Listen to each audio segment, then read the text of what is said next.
টানা বৃষ্টির জেরে তিস্তার জল ফুলে ফেঁপে উঠেছে। তিস্তার জলে ধসে গেছে জাতীয় সড়ক।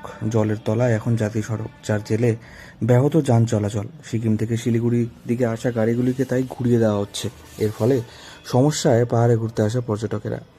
প্রসঙ্গত, টানা বৃষ্টির জেরে হরপাবানে সম্পূর্ণভাবে ক্ষতিগ্রস্ত সিকিম এবং বাংলা যোগাযোগকারী 10 নম্বর জাতীয় সড়ক। আর সে কারণেই পর্যটকদের বিকল্প পথ দিয়ে নামিয়ে আনতে লাগছে অতিরিক্ত সময়, যার ফলে দুর্ভোগ পর্যটকদের। इधर सिक्किम गए थे, घूमने के लिए आए इधर। कौन कौन आए थे आप? मैं और मेरा फैमिली था।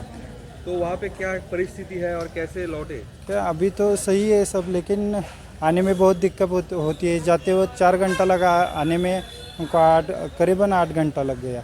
मतलब वहाँ पे परिस्थिति कैसा है? जगह जगह लैंडस्लाइड हुआ है इसमें? हाँ, वो तो बहुत डेंजर परिस्थिति है रोड पे।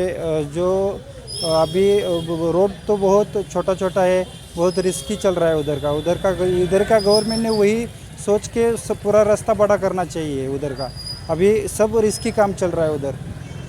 पानी वानी पानी बहुत है, पानी बहुत है। जाने में कुछ प्रॉब्लम नहीं आया, लेकिन पानी जब रोड पे आया तभी 8 घंटा लग गया हमको। हाँ, घूम के आए, घूम को आना पड़ा। बहुत 4 घंटे का रोड था, वही 8 घंटा लग गया हमको आने में। সিকিমে এই মুহূর্তে প্রায় 2000 পর্যটক আটকে রয়েছে। পরিস্থিতি একটু স্বাভাবিক হতেই যে সমস্ত পর্যটকেরা গ্যাংটকে রয়েছিলেন তারা সমতলে ধীরে ধীরে নামতে শুরু করেছেন। 10 নম্বর জাতীয় সড়ক যেহেতু নষ্ট হয়ে গেছে, তাই সিকিমে রসদ পৌঁছতে একটু সমস্যা হচ্ছে। সূত্রের খবর, পুরোটা না হলেও সিকিমে কিছু কিছু এলাকায় রাস্তা থেকে ধ্বংসস্তূপ সরানো হয়েছে। আটকে থাকা পর্যটকদের ত্রাণ পৌঁছে দিয়েছেন প্রশাসনের কর্মীরা। প্রশাসনের দাবি, পর্যটকরা সকলেই সুস্থ রয়েছেন। তবে গ্যাংটক থেকে পেডং, আলগারা, লাভা, গরুবাথান, ডামডিম, সেবক হয়ে আসা যাওয়া করা হচ্ছে শিলিগুড়িতে। এছাড়াও গ্যাংটক থেকে রানীপুল, চিংতাম, রংপো, নামথাং, নামচি, জোরথাং, সিংলা হয়েও আরেকটি রোড রয়েছে। এসছে ওটা একটা খুব হাই লেভেলে পৌঁছে গেছে, যে নদীর ফ্লো আছে সেটা নিয়ে আমরা তো যে খুব কাছাকাছি যে ঘরগুলো আছে এখানেই হোক বা মাল্লিতে হোক, আমরা ওগুলো ইভ্যাকুয়েট করে সেফ প্লেসে পাবলিকে করে দিয়েছি। অ্যাজ ফার এজ যে রিস্টোরেশন অফ আবার রোডস আছে কিংবা বাদ বাকি যে নর্মাল লাইফ আছে, ওটা একটু সময় লাগবে। ওটা সাবজেক্ট টু, আমি এটা বলতে পারি কি বৃষ্টিটা যত তাড়াতাড়ি আমরা বৃষ্টিটা যত তাড়াতাড়ি নামবে তো তাড়াতাড়ি জিনিসটা সামান্য হয়ে যাবে। তো একটু সময় সাপেক্ষ ব্যাপার আছে ট্রাফিক কনসালটেশনেই। তো যেটা হয়েছে কি, আমাদের যে NH10 আছে ওটা দিয়ে আমরা স্মল ভেহিকলগুলো নিচ্ছি, ঠিক আছে।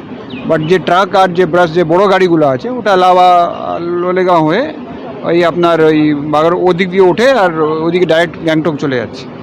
তো এই দিক দিয়ে আপনার স্মল ভেহিকল যাতে শুধু এইটুকু পোর্শনটা যেটা দার্জিলিং থেকে কালিম্পংকে কানেক্ট করছে, এটাকে আমরা ডাইভার্ট করেছি। আপনারা দেখেছেন রাস্তাটা এখন এক্সিস্ট করছে না বিকজ অফ নদীর প্রেশার আর নদীর জল জন্যে।